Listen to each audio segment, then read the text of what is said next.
Those are the questions. Oh, come on. That was dumb. Give me second cut. I'm Jeff Myers. I'm the high school principal. This is my 7th year at Long Beach High School. How does the school support the robotics team?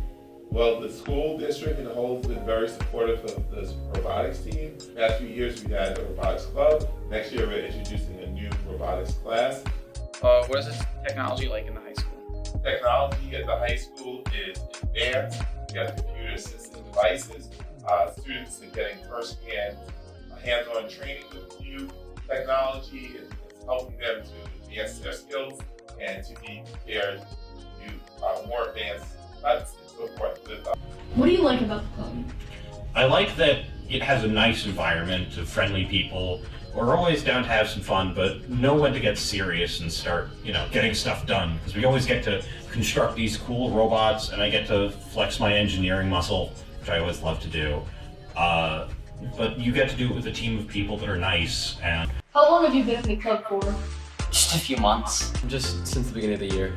Since last year, because that was my freshman year or so.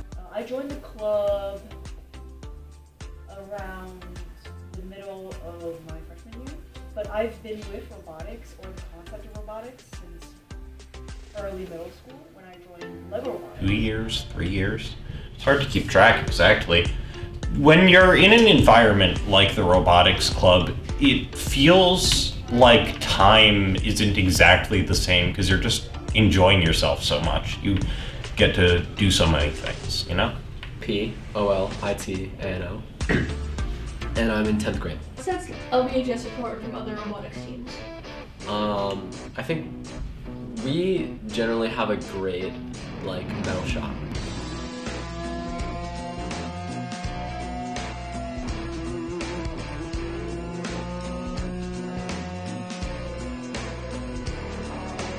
So here in the metal shop, we have all types of welding. We can make, take, and stick. We do steel, we do aluminum. Students learn the basics of MIG welding, which is kind of like a basic form of welding, which is really useful. We even do stick welding, which is what you can find in most construction sites. We also have a plasma cutter, which is all computer controlled, so we can take a design from a computer and cut it out of steel or aluminum. We also just got a CNC router table, which will allow us to cut wood, plastics, and steel too to an extremely precise level. And aside from that, we also have a bunch of normal traditional hand tools, drills, saws, sawzalls, and things like that.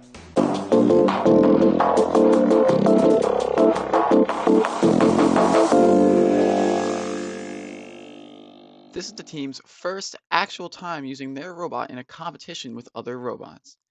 In this competition, there are a total of 6 robots on the field. When we arrived during configuration match number 1, the team's robot had hit a dead zone. The robot lost connection to the remote and was unable to move, and it stayed like this until the end of the round. Vincent had several theories on what happened to the robot, and we asked him while the team was working on making a fix. Honestly, we have no idea what just happened. It kind of just hit a dead zone, I guess. I think there must have been an issue with the Wi-Fi connector that we use to control the robot. I think maybe the plexiglass was interfering with it, so we're trying to move it right now to a different spot. Teams may now control their robots for the remainder of teleop. Calibration match 2 begins. Long Beach's robot had already scored a point with the cone, which allowed them to quickly go for the next point. They then got a cube with no issue at all, and so far this round was looking great. Then the robot malfunctioned, and we asked Vincent what had just happened. So it got worse. So we moved the location of the radio, and it didn't go well. Then they started to run into connection issues. The robot was beginning to act on its own and would speed up, turn, and play out commands that it was sent previously at a much faster speed. This caused the robot to do some unexpected things. This concluded the unofficial robotics event.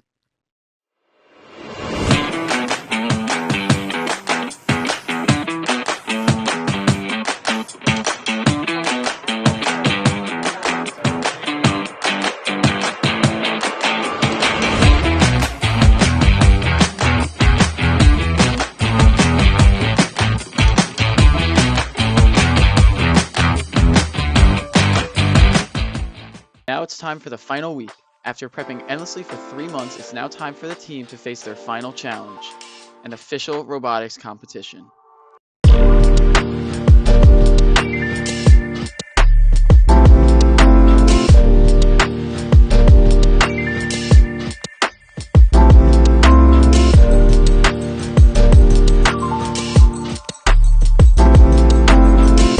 How do you feel about the upcoming competition? I'm a little bit panicked, but that's just because we're in crunch mode. We're getting stuff done. I feel that we're basically all set. I'm gonna go. It's gonna be fun. Well, I'm a little nervous, but I think we're gonna do good. Instead of focusing on how well we're gonna score, instead I want to see how our members shine as individuals and as a team. All 3 out of like 49 teams, but we got this. We have a really good robot because unlike all these like fancy robots that we saw at the Regal Eagles, our robot is really simplistic and we have a wonderful drive team such as Aiden and Nick. After reviewing the team, we asked one of their oldest members to give us an overview of their robot, the Hammerhead Shark. Well, the robot, it moves around obviously.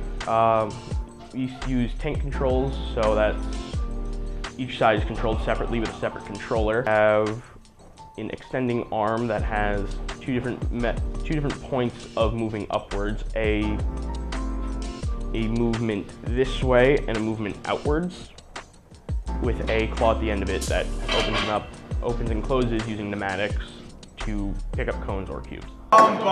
There's work to be done. Hi, I'm Mr. Lerner. Mr.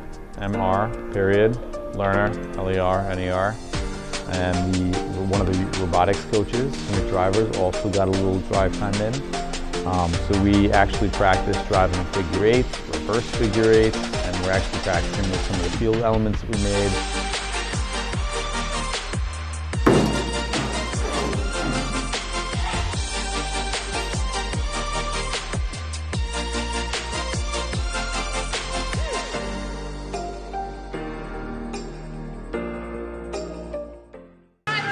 Behind the line, let's count it down. In 3, 2, 1, go!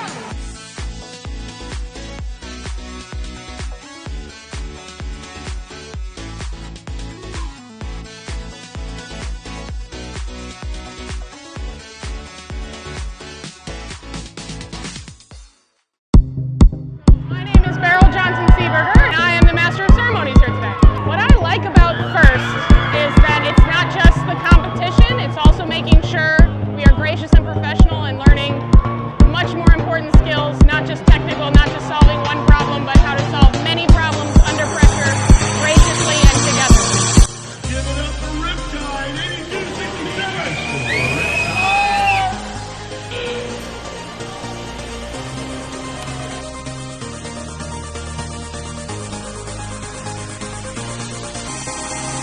Y'all ready for this?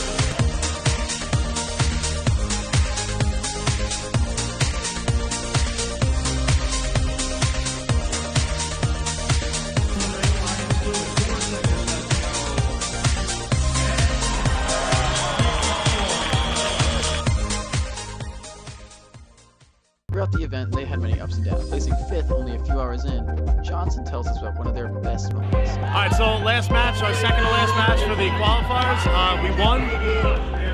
All 4 robots, well, 2 on the other team and 2 on our team were all disabled, and we pretty much had to win that match by ourselves. It's really one-on-one as we go. Each single team trying to uphold their alliance's position. Long Beach with Hammerhead working against the awesome Ossining robots. But we got our autonomous balance for our charge station. We also charge in the end too, so we're doing good and we're keeping our heads up and just try to keep grinding along. However, we can't talk about their wins without addressing their issues. In a matter of a few matches, they dropped from 5th to 15th. Their autonomous had been acting up in almost every match, forcing them to recalibrate on-site. Despite this, something incredible happens. The team got picked, and Kai made history for being the first Long Beach team captain to be chosen to step a foot in the finals. Riptide Robotics graciously accepts your offer.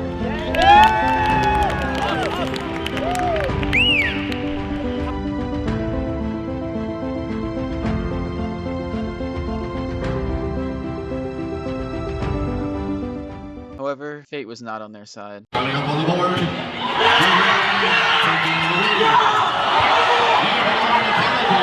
Despite this, they still finished 5th overall, which is huge. Although they didn't win this time, next year's competition, they will take the gold.